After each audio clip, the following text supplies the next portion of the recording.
دوستوں آپ اپنی فکر کریں اور قرآن صحیح کریں، آپ اپنے بچوں کو وقت دیں، اور ساتھ ہی ساتھ جو ہمارے بچے ہیں، بہت سارے ہمارے قصبے کے اندر بھی بہت کھل کے یہ بات کہی جا رہی ہے کہ جس کے پاس چند پیسے آ جاتے ہیں،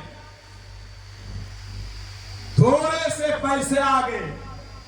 کسی بھی طریقے سے آ گئے ہوں، وہ اپنی اولاد کو قرآن پڑھانے میں اپنی انسلٹ محسوس کرنے لگا۔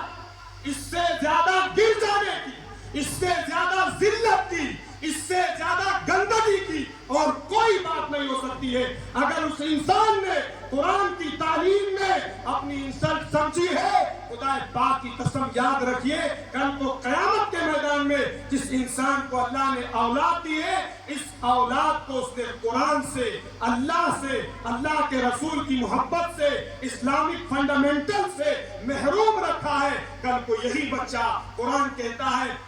اپنے باپ کا گریبان پکڑے گا، اپنی ماں کا گریبان پکڑے گا، اپنے گارجین کا گریبان پکڑے گا اور یہ کہے گا ربنا انا اطعنا سادتنا وكبراءنا فاضلونا السبيل ربنا آتهم ضعفين من العذاب۔ اے اللہ، ہمارے گارجین نے، ہمارے ایلڈرز نے، ہماری اماں نے، ہمارے ابا نے ہمیں جس ٹریک پر ڈالا تھا، جس پٹری پر ڈالا تھا، وہ پٹری دہریت کی تھی، وہ پٹری گمراہی کی تھی، وہ پٹری گندگی کی تھی، وہ پٹری اسلام بیزاری کی تھی، وہ پٹری اخلاق سوز تھی، وہ پٹری انسانیت سوز تھی، جس پٹری پہ میرے ماں باپ نے مجھے ڈالا تھا۔ اے اللہ، اگر میں گمراہ ہوا تو میری ماں اور میرے باپ یہ بنیادی سبب ہوئے۔ پھر وہی اولاد خدا کی بارگاہ میں کہے گا آتِہِمْ ضِعْفَيْنِ مِنَ الْعَذَابِ۔ اے اللہ، اگر آپ ہمیں سزا دیتے ہیں، اگر آپ مجھے جہنم کی آگ میں جھونکتے ہیں،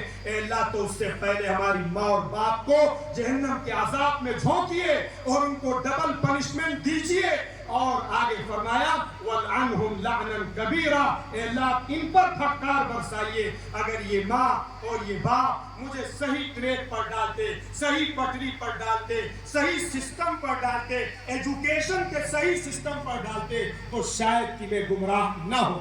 اس لیے تھوڑے سے پیسے آ جانے کے بعد، تھوڑی سی ذرا سے